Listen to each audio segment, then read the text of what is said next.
தினத்தின் போது சிவபெருமான் உலகத்தை காப்பதற்காக காளகூட விஷத்தை உட்கொண்டார்.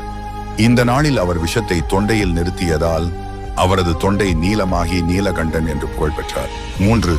சில புராணக் கதைகள் படி இந்த நாளில்